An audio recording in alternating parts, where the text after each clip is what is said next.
अक्षुण्य स्वास्थ्य प्राप्ति हेतु एक शाश्वत राजमार्ग। लेखक परम पूज्य गुरुदेव पंडित श्री राम शर्मा आचार्य। ऑडियो 1। कुपोषण का मूल कारण नासमझी। समझदारी का सदुपयोग यह है कि उसके सहारे सीधा रास्ता तलाश किया जाए और ऊंचा उठने आगे बढ़ने में उपलब्ध शक्तियों को नियोजित किया जाए। उसके विपरीत यदि समझदारी कुचक्र रचने लगे, विनाश पर उतरे, उल्टे रास्ते चलने लगे तो उससे हानि ही हानि है।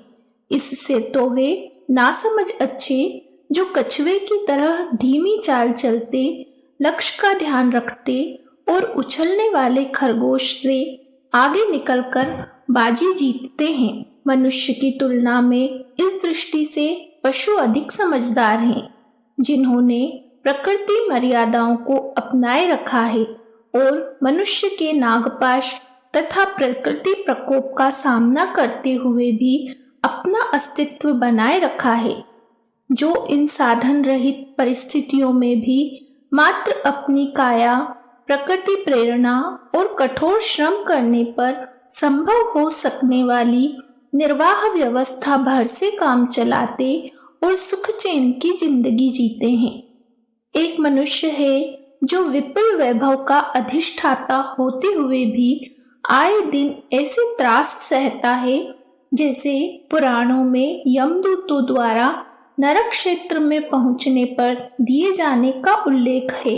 होना यह चाहिए था कि सृष्टा के इस सुरम्य उद्यान में मनुष्य शरीरधारी देवोपम स्तर का निर्वाह करता और अपने प्रभाव क्षेत्र को स्वर्ग में अवस्थित नंदनवन जैसा सुरम्य बनाकर रखता। पर दुर्भाग्य को देखा जाए, ठीक उल्टी स्थिति में उसे दिन गुजारने पड़ रहे हैं। सबसे निकटवर्ती, सबसे वफादार, सबसे उपयोगी अपना शरीर है। उसी पर सवारी गांठ कर जीवन की लंबी मंजिल पूरी की जाती है। इसी वैभव के सहारे इच्छा अभिलाषाओं को पूर्ण करने का सुयोग मिलता है। जब तक वह सही है तब तक ही शांतिपूर्वक रहना, विभिन्न प्रकार के रसास्वादन करना तथा प्रगति पथ पर आगे बढ़ सकना संभव होता है। वह गड़बड़ाए तो करते हुए कुछ नहीं बनता। दिन गुजारना तक कठिन पड़ता है, उल्टे त्रास सहना पड़ता है, रोते कलपते समय कटता है और साथी संबंधियों पर सेवा सहायता करने से लेकर धन व्यय करने तक का भार लदता है। इतना जानते हुए भी यदि कोई जानबूझकर अपने पैरों कुल्हाड़ी मारे, कांटों पर चले, गड्ढे में गिरे और बर्र के छत्ते में हाथ डाले तो कोई क्या करे। समझदारी का अभाव समझ में आता है। इसके लिए भाग्य भगवान को दोष देकर भी जी हल्का किया जा सकता है, किंतु तब क्या किया जाए जब समझदारी उल्टे रास्ते चले। पैर ऊपर करके हाथों के बल धरती से सिर रगड़ते हुए चलने में विशिष्टता के अहंकार का प्रदर्शन करे। मनुष्य की गतिविधियों को देखकर ऐसी ही स्थिति का अवलोकन करना पड़ता है। जब अपने परम प्रिय सेवक संबंधी के लिए नासमझी भरी अनीति अपनाते हुए देखा जाता है, तब आश्चर्य होता है, असमंजस पड़ता है कि मनुष्य की समझदारी को सराहा जाए या उल्टे पैरों चलने लौटने की विडंबना को मूर्खतापूर्ण कहकर कोसा जाए। शरीर के साथ जो व्यवहार किया जाता है उसे उलट पुलट कर देखा जाए तो एक शब्द में विचित्र ही कहा जा सकता है। शरीर के साथ शत्रुता निभाई जाए, उसे तोड़ फोड़ कर बर्बाद किया जाए, ऐसा भी किसी का मन नहीं दिखता। यदि ऐसी बात रही होती तो वस्त्र आभूषणों से, श्रृंगार प्रसाधनों से क्यों सजाया जाता। केश विन्यास बनाने जैसे अनेकों कामों में कितना समय लगता है। सज धज में कितना धन व्यय होता है। वाहनों, सेवकों द्वारा उसके लिए कितनी सुविधाएं प्रदान की जाती हैं। विनोद के कितने ही साधन जुटाए जाते हैं। पोषक आहार लेने का भी ध्यान रहता है। इन सब बातों को देखते हुए यह कैसे कहा जाए कि अपनी काया के प्रति किसी का मन शत्रुता निवाहने का है और उसे बर्बाद कर देने का इरादा बन गया है।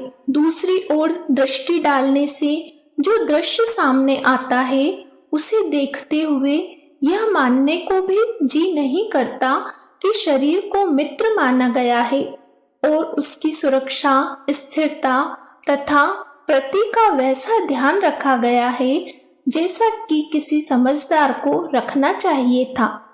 एक एक करके पर्यवेक्षण करना हो तो सर्वप्रथम दृष्टि आहार पर जानी चाहिए, क्योंकि इसी ईंधन के सहारे यह भट्टी गर्म रहती है और इसी पर पकने वाली खिचड़ी के सहारे जीवन की गाड़ी चलती है। रस रक्त का, तेल पानी ही है जिसके बलबूते यह मोटर दौड़ती है। इस संदर्भ में असावधानी बरती जाए, उल्टी नीति अपनाई जाए तो स्पष्ट है कि उस आधार को विषाक्त होना पड़ेगा, जिसे आरोग्य की आधारशिला कह सकते हैं। अनुपयुक्त आहार करते रहने पर भी कोई किस प्रकार अपने स्वास्थ्य को अक्षुण्ण रख सकेगा। इस तथ्य को समझने में कोई बड़ी कठिनाई नहीं होनी चाहिए। फिर भी स्पष्ट है कि आहार के संबंध में वह ढर्रा अपनाया गया है जिसके रहते निरोग रह सकने की बात सोची भी नहीं जा सकती। आश्चर्य यह है कि दुष्परिणाम भुगतने में इतनी देरी क्यों होती रहती है। प्रकृति को कठोर अनुशासन की अधिष्ठात्री कहा जाता है, फिर भी वह मनुष्य के साथ धीमी और थोड़ी प्रताड़ना देने की उदारता क्यों कर दिखा पाती है। अभ्यस्त आहार का निरीक्षण, पर्यवेक्षण किया जाए तो प्रतीत होता है कि उसे निर्जीव और विषाक्त बनाने में कोई कमी नहीं रहने दी गई है। स्वादिष्ट के ध्रुव केंद्र समझे जाने वाले नमक पर दृष्टि डाली जाए तो प्रतीत होता है कि यह मनुष्य के आहार में सम्मिलित होने योग्य स्थिति में किसी भी प्रकार नहीं है। रासायनिक विश्लेषण करने पर वह सोडियम क्लोराइड नामक विष है, जिसकी पोषण में सहायता दे सकने जैसी स्थिति तनिक भी नहीं है। जो नमक शरीर में घुलते और पोषण प्रदान करते हैं वे अन्न, शाक, फल आदि खाद्य पदार्थों में प्रचुर परिमाण में विद्यमान हैं। वे ही पचते और चपते भी हैं। इस प्रकार शरीर की लवण आवश्यकता की पूर्ति के लिए उसका समुचित अनुपात उस खाद्य पदार्थों में संजोया है जो खाने के काम आते हैं। उनका अन्य रासायनिक पदार्थों के साथ एक समन्वय भी रहता है जिससे उनके पचने में सुविधा रहे। आवश्यक नहीं कि उन उपयोगी लवणों का स्वाद खारा ही रहे। फ्रूट साल्ट खारे कहाँ होते हैं। मनुष्य है जिसे खारी नमक के बिना एक ग्रास गले उतरता कठिन पड़ता है। दाल, शाक, चटनी, अचार कुछ क्यों न हो, हर एक में चटकीला नमक रहना चाहिए। इसके बिना जायका ही क्या। यह बुरी आदत जानबूझकर डाली गई है। संसार के अनेक क्षेत्र इन दिनों भी ऐसे हैं जहां खारी नमक का उपयोग प्रायः नहीं ही होता है। देखा देखी प्रचलन हुआ है तो उसकी मात्रा नगण्य जितनी रखी गई है। इसका प्रतिफल प्रत्यक्ष है। उन क्षेत्र में सभ्य जगत की प्राण प्रिय बीमारियां अभी भी पहुंच नहीं पाई हैं। अन्य मसालों के संबंध में भी यही बात है। जीरा, धनिया, हल्दी जैसे मसालों को तो किसी प्रकार सहन भी किया जा सकता है, किंतु मिर्च, लौंग, हींग, तेजपात जैसे गरम मसाले तो ऐसे हैं जिन्हें एक प्रकार का तेजाब ही कहना चाहिए। वे जलाने गलाने के अतिरिक्त दूसरा कोई काम कर ही नहीं पाते। हंटर मार मार कर दौड़ाने जैसी उत्तेजना देकर पेट के साथ अत्याचार ही करते रहते हैं। अधिक खाए को जल्दी पचाने की बात आमतौर से मसालों का लाभ बताते हुए कही जाती है, पर वस्तुतः वे निर्दय चाबुक मार की गतिविधियां ही अपनाते हैं और नशे की तरह आदत में सम्मिलित हो जाने के बाद यह विवशता उत्पन्न करते हैं कि उनके बिना गाड़ी धकेगी ही नहीं। मिर्च मसालों के आवेश में मनुष्य अधिक खा जाता है, जो अभक्ष्य थे उन्हें भी निगल जाता है। अवांछनीय तत्वों को शरीर में प्रवेश देने पर कोई अपनी चतुरता की डींग क्यों न हाके। पाक विद्या के निष्णात अपने कौशल की शेखी कितनी ही क्यों न बघारें। वास्तविकता यह है कि उस चतुरता के सहारे आरोग्य के सर्वनाश का ही द्वार खुलता है। लाड़ चाव में प्रियजनों को स्वादिष्ट व्यंजन बना बना कर खिलाना और अधिक खाने का आकर्षण या दबाव प्रस्तुत करना वस्तुतः ऐसी शत्रुता है जिसे लोक व्यवहार में मित्रता शुभेच्छा का प्रदर्शन समझा जाने लगा है। न जाने यह समझदारी कहाँ से मनुष्य पर चढ़ दौड़ी कि अधिक खाने से अधिक बल मिलता है, जबकि बात तथ्य के सर्वथा विपरीत है। पेट की बनावट ही ऐसी है, यदि वह आधा भरा हो तो पाचन का ठीक प्रबंध कर सकता है। हांडी खाली रहे तो ही उफनते उबलने की गुंजाइश रहने पर ठीक प्रकार पकेगी। मयानी में दही बिलोने के कारण जो हलचल होती है उसके लिए जगह छोड़नी पड़ती है। यदि हांडी खचाखच भरी हो तो पकने की प्रक्रिया कैसे पूरी हो। मथनी को गर्दन तक भर दिया गया हो तो बिलोने पर जो उथल पुथल होती है उसके लिए स्थान कैसे मिले। पेट के खाली रहने पर ही पाचन की गुंजाइश रहती है। सीमित रस स्त्राव होने पर सीमित मात्रा का आहार ही पचता है। गले तक बोझा भर लेने पर यह आशा छोड़ ही देनी चाहिए कि वह ठीक प्रकार पचेगा और उपयुक्त पोषण प्रदान कर सकेगा। मिर्च मसाले इस व्यवस्था को बुरी तरह बिगाड़ देते हैं। उनसे दोहरी हानि है। एक यह कि वे अपनी उत्तेजक विषाक्तता के कारण पाचन तंत्र की तोड़फोड़ करते हैं। दूसरी यह कि उस लालच में अधिक मात्रा में खाते जाने पर भी हाथ रुकता नहीं। फलतः पेट को अकारण अत्यधिक श्रम करने पर भी पोषण के नाम पर खाली हाथ रहना पड़ता है। अपच उत्पन्न होने पर बीमारियों का आक्रमण दौड़ पड़ता है सो अलग। इस प्रकार स्वादिष्ट के नाम पर नमक और मसालों का उपयोग होता है। उनसे लाभ जैसा तो कुछ मिलता नहीं, शरीर पर विपत्ति लदती है। मिर्च मसालों जैसी स्थिति ही चिकनाई मिठाई की है। तेल घी को अलग से निकालकर खाने से वे तत्व अलग हो जाते हैं जो चिकनाई को पचाने में काम आते हैं। तिल, मूंगफली, सोयाबीन आदि को चबाकर या पीसकर उपयोग किया जाए तो वे उचित मात्रा में होने पर पोषण का प्रयोजन पूरा करेंगे। तेल निकालने पर उसे पचाने वाले तत्व खली में निकल जाते हैं और वह चिकनाई अत्यधिक गरिष्ठ हो जाती है। घी खाने की अपेक्षा दूध दही लेना गनीमत है। वैसे जितनी चिकनाई की शरीर को आवश्यकता है उतनी संतुलित आहार में सहज ही मिल जाती है। अन्न, दाल आदि में भी चिकनाई होती है, अलग से उसे लेना आवश्यक नहीं है। पर यदि लेने का मन ही हो तो उसे उन बीजों के रूप में ही लेना चाहिए जिनमें तेल ही नहीं उनको पचाने वाले तत्वों का भी उपयुक्त अनुपात रहता है। अक्षुण्य स्वास्थ्य प्राप्ति हेतु एक शाश्वत राजमार्ग। लेखक परम पूज्य गुरुदेव पंडित श्री राम शर्मा आचार्य। ऑडियो 2। शक्कर के संबंध में भी यही बात है। अन्न मुंह में पिसता है तो जीभ से निकलने वाले रस ही उसे ग्लूकोज के रूप में परिवर्तित कर देते हैं। पेट में पहुंचते पहुंचते वह उपयुक्त मात्रा में शक्कर से भरा पूरा होता है। फिर सामान्य खाद्य पदार्थों में भी शक्कर का समुचित अनुपात रहता है। उसे अलग से खाने की कोई आवश्यकता नहीं।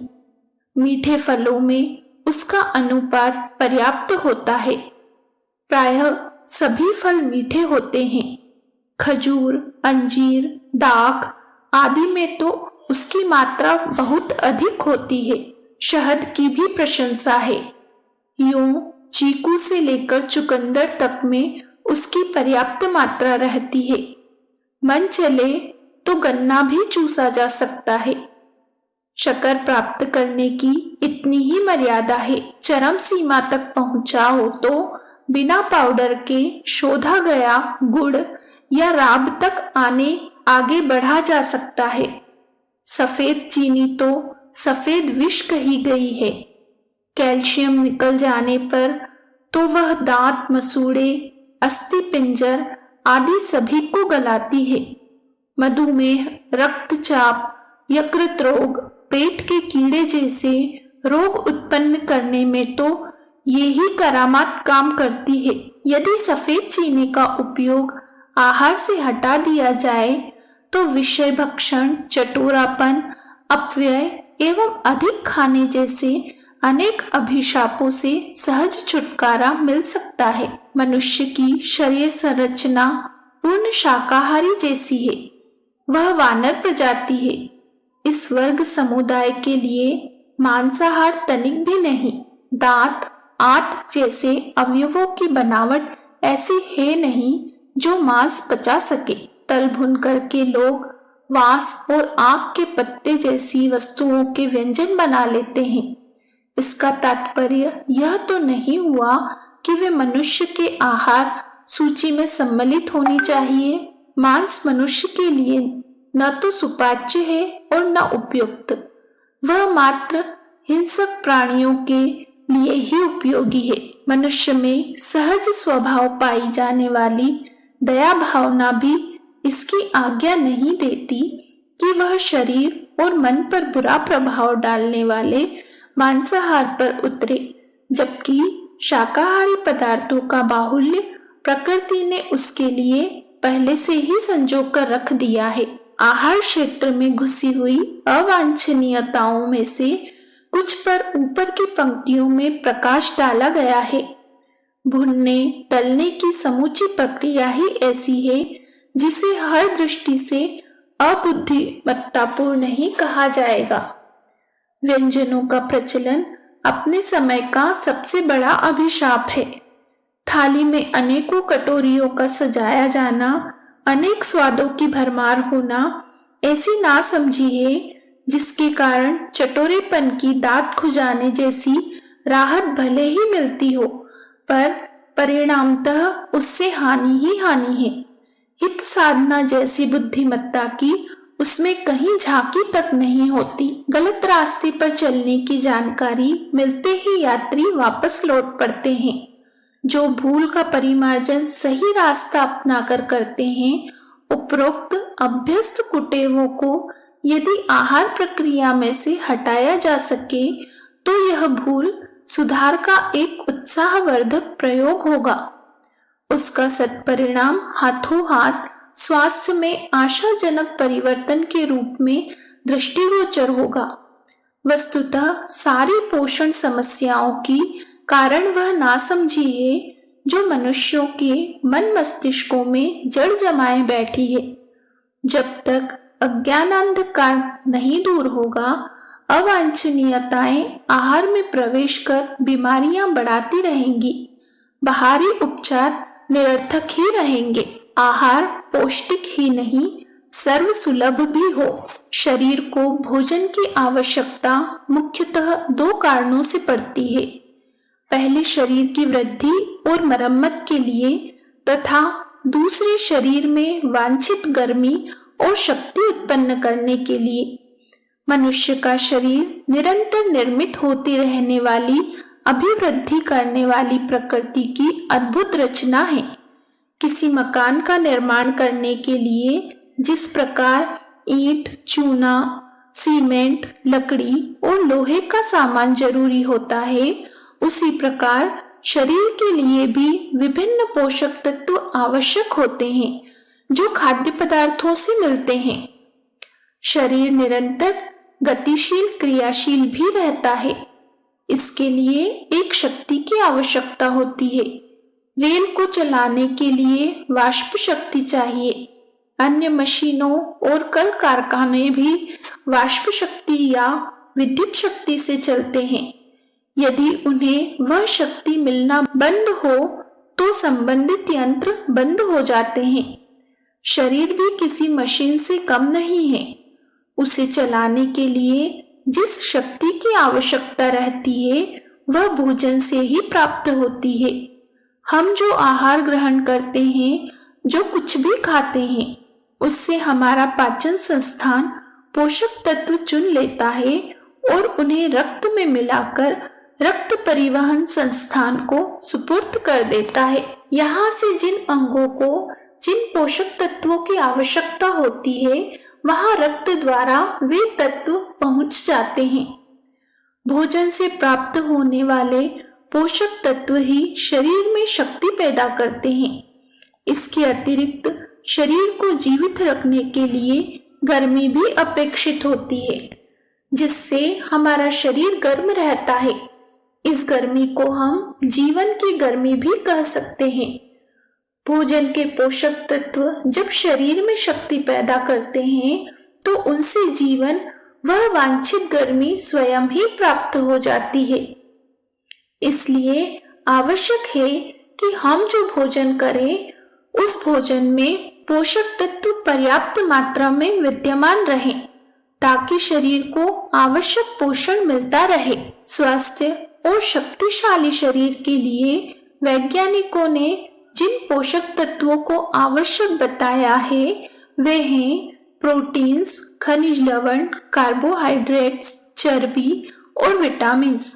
भोजन में यह तत्व पर्याप्त मात्रा में रहे तो शरीर की अभिवृद्धि और उसकी अद्भुत मशीन में होने वाली टूट फूट का कार्य भली प्रकार चलता रह सकता है। समझा जाता है कि इन पोषक तत्वों के लिए उच्च कोटि का आहार चाहिए, जैसे प्रोटीन्स के लिए सोयाबीन, सूखे मेवे और सूखी फलियों वाले शाक, चर्बी के लिए बादाम, अखरोट, पिस्ता, काजू, घी, विटामिन्स के लिए फल, दूध, दही आदि। जिन खाद्य पदार्थों में ये तत्व पर्याप्त मात्रा में हैं, उनकी एक लंबी सूची है और कई बहुत महंगे होने के कारण सर्वसाधारण के लिए खाद्य पदार्थ सुलभ भी नहीं हो पाते। इसलिए सामान्य जनता के दुर्बल स्वास्थ्य में कुपोषण भी एक बड़ी समस्या है। जब भी कभी पौष्टिक भोजन की बात चलती है तो औसत स्तर के व्यक्ति इसे महंगा होने के कारण अपने लिए दुर्लभ ही बताते हैं, परंतु बात ऐसी नहीं है। साधारण भोजन भी ठीक प्रकार से पकाया जाए तो उनमें भी पर्याप्त मात्रा में पौष्टिक तत्व मिल जाते हैं। गेहूं, ज्वार, बाजरा, मक्का आदि अनाज, शकरकंदी, आलू, अरबी, मूली जैसे शाक, दूध, दही, नींबू, गुड़ आदि में भी पर्याप्त विटामिन्स होते हैं और वे उन महंगे खाद्य पदार्थों की तरह ही शरीर के लिए पोषक तत्वों की आवश्यकता पूरी करते हैं। वैज्ञानिक विश्लेषणों से पता चला है कि गन्ने, शहद और खजूर में भी उतने ही विटामिन्स तथा लवण होते हैं जितने कि किशमिश और मुनक्का जैसे सूखे मेवों में। अधिकांशतः सामान्य खाद्य पदार्थों में भी पर्याप्त मात्रा में विटामिन्स और पोषक तत्व मिल जाते हैं जितने कि महंगे और सूखे मेवों में। फलों में गेहूं, ज्वार, बाजरा, मक्का आदि अनाज तथा शाक सब्जियां भी पोषक तत्वों से भरपूर है। फिर क्या कारण है कि इन पोषक तत्वों में पर्याप्त मात्रा में विटामिन्स होते हुए भी अधिकांश व्यक्तियों का भोजन पोषण रहित या अपर्याप्त पोषण देने वाला होता है? किसी स्वास्थ्य वैज्ञानिक ने इसका कारण बताते हुए लिखा है, अधिकांश लोग इसलिए बीमार नहीं पड़ते कि उन्हें पोषक आहार जो महंगे बताए जाते हैं नहीं मिलते, बल्कि इसलिए अस्वस्थ रहने लगते हैं कि उनके खानपान का तरीका अवैज्ञानिक होता है। आमतौर पर लोग यह कहते सुनते पाया जाता है कि दूध नहीं मिलता, घी महंगा होने के कारण नहीं खरीद सकते, वनस्पति के दर्शन हैं आदि। महंगाई के कारण कई वस्तुओं के सुलभ न होने की बात एक सीमा तक सही है, क्योंकि इनकी आवश्यकता शरीर को पौष्टिकता प्रदान करने के लिए पड़ती है, जबकि दूध और घी के अलावा भी अन्य पौष्टिक खाद्य हैं जो सर्वसाधारण के नियमित व्यवहार में आते हैं, लेकिन उसका प्रयोग गलत ढंग से किए जाने के कारण उनसे उचित लाभ नहीं मिलता। फिर भी आहार में पोषक तत्व के महत्व को नकारा नहीं जा सकता। इस सदी में आहार संबंधी जो शोधें हुई तथा उनके परिणाम स्वरूप जो निष्कर्ष आए वे सर्वसाधारण तक नहीं पहुंच पाए। यही कारण है कि अधिकांश व्यक्ति घी, दूध और सूखे मेवों, महंगे फलों को ही स्वास्थ्यवर्धक पौष्टिक खाद्य मानते हैं। प्रायः कहा जाता है कि आजकल महंगाई के जमाने में केवल अमीर लोग ही घी खा पीकर स्वस्थ रह सकते हैं। गरीबों या मध्य वर्ग के व्यक्तियों के लिए तो पोषक आहार स्वप्न की ही बात है।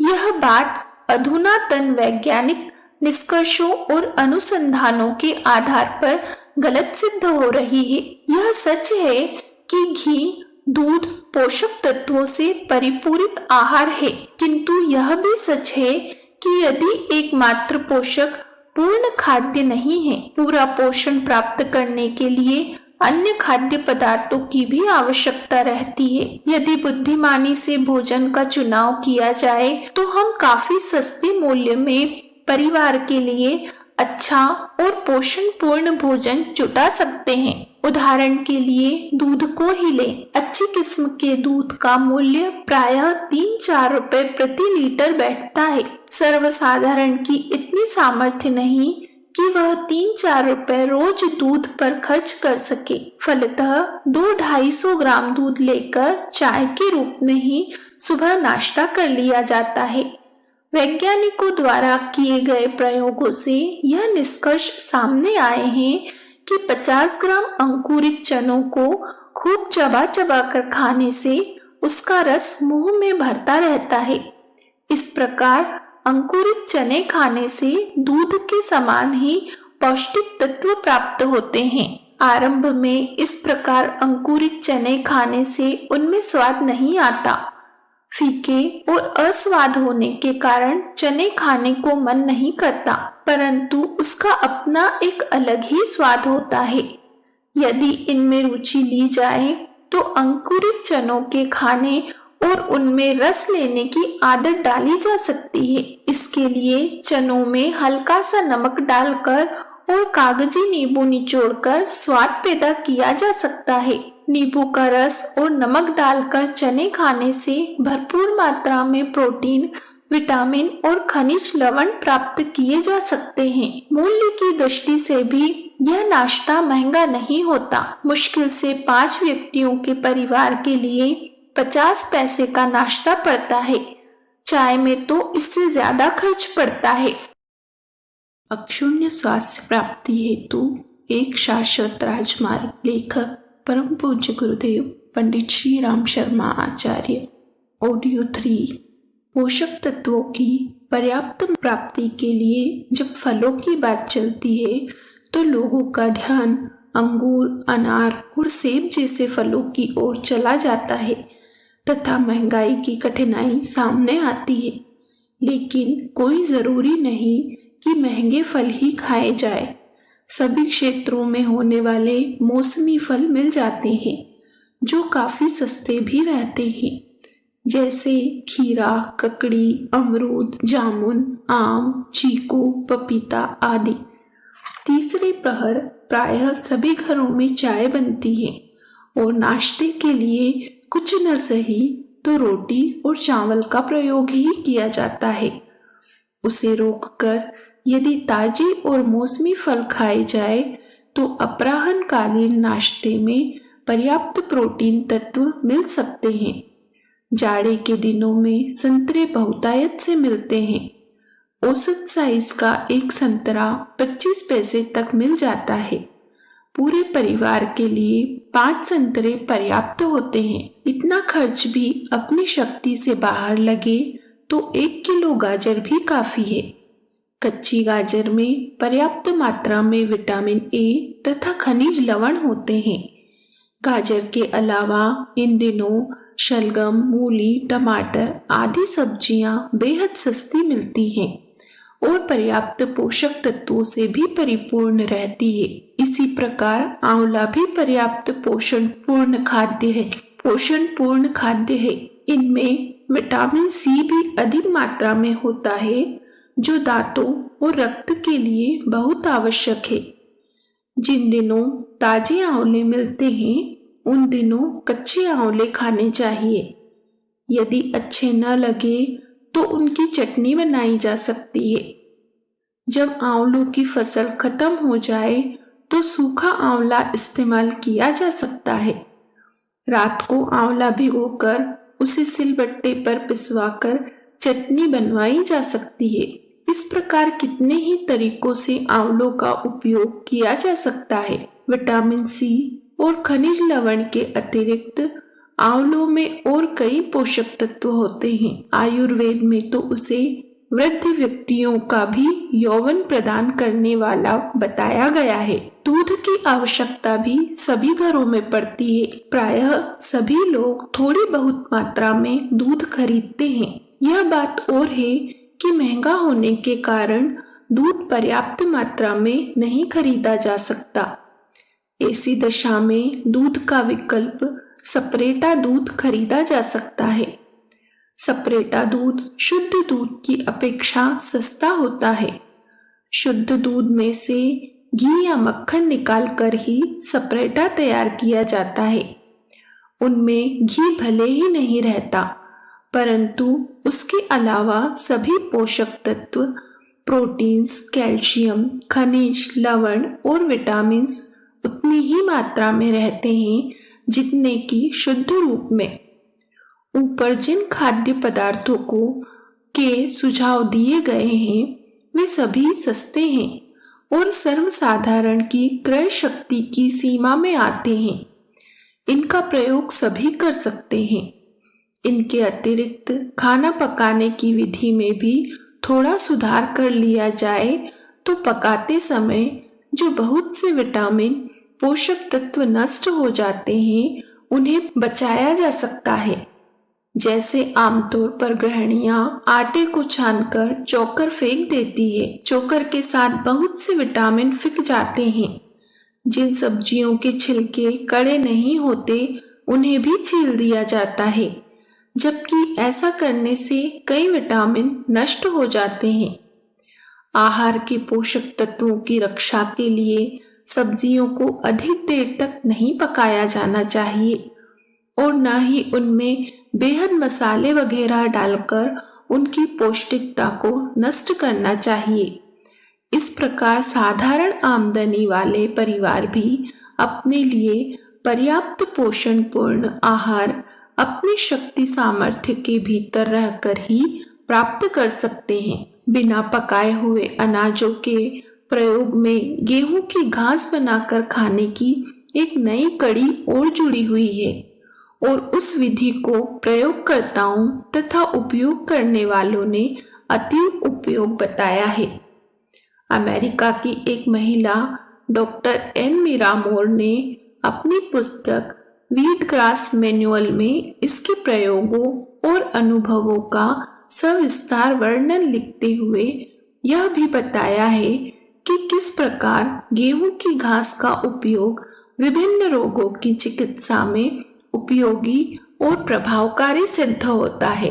उन्होंने गेहूं को हरित रक्त की संज्ञा देते हुए यह बताया है कि यह रस मनुष्य के रक्त से 40% मिलता जुलता है। डॉक्टर मीरा मोर का कथन है कि स्वस्थ व्यक्ति यदि इसका सेवन करे तो उसके शरीर में जीवनी शक्ति प्रखर होती है और रोगियों में शरीर की रोग प्रतिरोधक क्षमता आश्चर्यजनक रीति से बढ़ती है। इससे पोषण के लिए उपयुक्त इतने अधिक बहुमूल्य तत्व उपलब्ध होते हैं जितने कि अच्छी से अच्छी खुराक से भी प्राप्त नहीं हो सकते। इसे किसी भी रोग में दवा के रूप में दिया जा सकता है और कोई भी इस श्रेष्ठतम टॉनिक के रूप में सेवन कर सकता है। गेहूं की घास से हरी रक्त बनाने की विधि बहुत सरल है। कुछ टोकरे या रद्दी पेटियों में खाद मिली मिट्टी भर दी जाती है। इनकी संख्या 10-12 होनी चाहिए। प्रत्येक टोकरी में बारी बारी से गेहूं के अच्छे बीज बो दिए जाते हैं। उन्हें छाया में रख दिया जाता है और पानी दिया जाता रहता है। 3-4 दिन में ही ये बीज उग जाते हैं और 8-10 दिन में करीब 7-8 इंच ऊंचे हो जाते हैं। इस प्रकार 10-12 दिन में पहले बोए बीजों के उगे 30-40 पौधे उखाड़कर उनकी जड़ें काटकर हटा दीजिए। अंकुरों को धोकर थोड़े पानी के साथ सिल पर पीसकर कपड़े में छान लीजिए। इस प्रकार जो पेय तैयार होता है उसे 1 गिलास प्रतिदिन पीने से संपूर्ण पोषक तत्वों की आवश्यकता पूरी हो जाती है। दूसरे दिन दूसरे बोए अंकुर लिए जाना चाहिए और जिस टोकरे में से उन्हें उखाड़ा जाए उनमें दोबारा बोने का क्रम नियमित रूप से जारी रखना चाहिए। इस प्रकार सिलसिला टूटने नहीं पाएगा और प्रतिदिन गेहूं की घास मिलती रहेगी। इस गेहूं की घास के चमत्कारी सत्परिणामों का सविस्तार उल्लेख करते हुए मीरा मोर ने एक और प्रयोग लिखा है जो गेहूं घास के बराबर तो नहीं फिर भी बहुत कुछ लाभदायक है। वह विधि यह है कि आधा कप धुले और बिने हुए गेहूं किसी कांच या चीनी के बर्तन में डालिए। उन पर 2 कप पानी डालकर ढक दीजिए और पानी को छानकर पीजिए। यह पानी भी बहुत गुणकारी है। भीगे हुए गेहूं दलिए आदि के काम में लाए जा सकते हैं। इस प्रकार खाद्य पदार्थों को यथासंभव उनके प्राकृतिक रूप में लिया जाए, उन्हें कम से कम भुना या पकाया जाए और उनके उपयोगी अंश को नष्ट न किया जाए। इतनी साधारण सी सावधानी बरतने पर गरीबी जैसा उपलब्ध आहार भी अपनी पौष्टिक विशेषता बनाए रह सकता है। सात्विकता को भुला न दिया जाए। मानवीय सत्ता जिस प्रकार संवेदनशील है उसी प्रकार उसके आहार में भी संपर्क क्षेत्र का प्रभाव ग्रहण करने की क्षमता है। इसी बात को यूं भी कह सकते हैं कि मनुष्य का पाचन तंत्र विलक्षण है। वह न केवल आहार से शारीरिक पोषण प्रदान करता है वरन उसमें सन्निहित सूक्ष्म शक्ति एवं संवेदना भी ग्रहण करता है। जबकि अन्य प्राणी शरीर प्रधान होने के कारण मात्र रक्त मांस ही प्राप्त करते हैं। यूं चेतना के संपर्क से प्रभावित तो सभी पदार्थ होते हैं, पर यह विशेषता मानवीय आहार में विशेष रूप से पाई जाती है। वह उगाने, पकाने, परोसने वाले व्यक्तियों से प्रभावित होती है। स्थानों में संव्याप्त भिन्न भिन्न प्रकार के वातावरण उस पर अपनी छाप छोड़ते हैं। फलतः वह जिनके पेट में जाता है उसके न केवल शरीर में वरन मन संस्थान में भी भली बुरी विशेषताएं उत्पन्न करता है जो अपने भीतर अर्जित कर रखी थी। एक पुरानी लोकोक्ति है, जैसा खाए अन्न वैसा बने मन। तात्पर्य यह है कि आहार के साथ जुड़ी हुई विशेषताएं न केवल शरीर को वरन मन को भी प्रभावित करती हैं, चिंतन के प्रवाह में हेरफेर करती हैं, दृष्टिकोण को, स्वभाव को, रुझान को मोड़ने मरोड़ने में अपने स्तर का समावेश करती है। आहार में पाए जाने वाले पोषक पदार्थों की तालिका से परिचित यह जानते हैं कि इसका खाने वाले के शरीर पर क्या प्रभाव पड़ेगा। पहलवानों के लिए चिकनाई अधिक उपयोगी पड़ती है और मरीज के लिए सुपाच्य दाल दलिया, शाकाहार फलाहार। बालकों को एक स्तर का आहार दिया जाता है तो प्रौढ़ों को दूसरी तरह का, वृद्धों को तीसरी तरह का। यह निर्धारण शरीरों की स्थिति एवं आवश्यकता का तालमेल बिठाते हुए किया जाता है। पशुओं को कड़ी मेहनत की थकान उतारने के लिए एक तरह का चारा दाना दिया जाता है तो दूध उतरने के लिए दूसरी तरह का। बकरी और हाथी के लिए भी उनके अनुरूप खाद्य जुटाना पड़ता है। उसमें भिन्नता इस आधार पर रहती है कि उसकी पाचन प्रकृति कैसी है और पेट कितनी मात्रा में भरता है। यही बात मनुष्य के संबंध में भी उनकी शारीरिक मांग और पाचन की स्थिति देखते हुए निर्णय करना पड़ता है कि कौन क्या खाए, कितना खाए। यह विचारणीय विषय है कि मनुष्य के सर्वाधिक महत्वपूर्ण तंत्र मन संस्थान को प्रभावित करने में आहार की क्या विशेष भूमिका होती है। इस संबंध में कुछ गहराई में उतरने की आवश्यकता है। मोटी बुद्धि तो इतना ही सोच सकती है कि शरीर के अन्य अवयवों की भांति मस्तिष्क भी एक अंग है। जिस रस रक्त से समूचे शरीर को पोषण मिलता है, उसी स्तर का, उसी अनुपात का प्रभाव मस्तिष्क पर भी पड़ना चाहिए। इस जानकारी में कोई विवाद जैसी बात नहीं है। तो भी द्रष्टव्य यह है कि क्या चिंतन क्षेत्र की कल्पना, बुद्धिमत्ता, दूरदर्शिता, नीतिमत्ता, मान्यता, आकांक्षा एवं प्रकृति जैसी विशेषताओं को भी आहार का स्तर कुछ प्रभावित करता है क्या? स्तर से तात्पर्य है मानवीय गरिमा से संबंधित उत्थान और पतन, निकृष्टता एवं कृष्टता को उत्तेजना देने वाला प्रवृत्ति प्रवाह। अनुभव बताता है कि आहार में न केवल रस रक्त का निर्माण करने की क्षमता है, वरन वह चिंतन के स्तर को भी प्रभावित करता है। यहाँ चर्चा बुद्धिमत्ता बढ़ाने वाली ब्राह्मी, शतावरी, वच, शंख पुष्पी, गोरख मुंडी जैसी औषधियों का उपयोग करके मानसिक क्षमता को उत्तेजना देने वाले उपचार की नहीं हो रही है, वरन यह विचारा जा रहा है कि आहार की क्या विशेषताएं मनुष्य की भाव संवेदनाओं से संबंधित उत्कृष्टता निकृष्टता को उभारती है। इन विशेषताओं का पर्यवेक्षण करने के लिए खाद्य वस्तुओं के रासायनिक संगठन का उतना महत्व नहीं है जितना कि उनके साथ जुड़े हुए अदृश्य वातावरण एवं प्रभाव का। यह प्रभाव उन व्यक्तियों से संबंधित है जिनने उसे कमाया, उगाया, पकाया, परोसा है।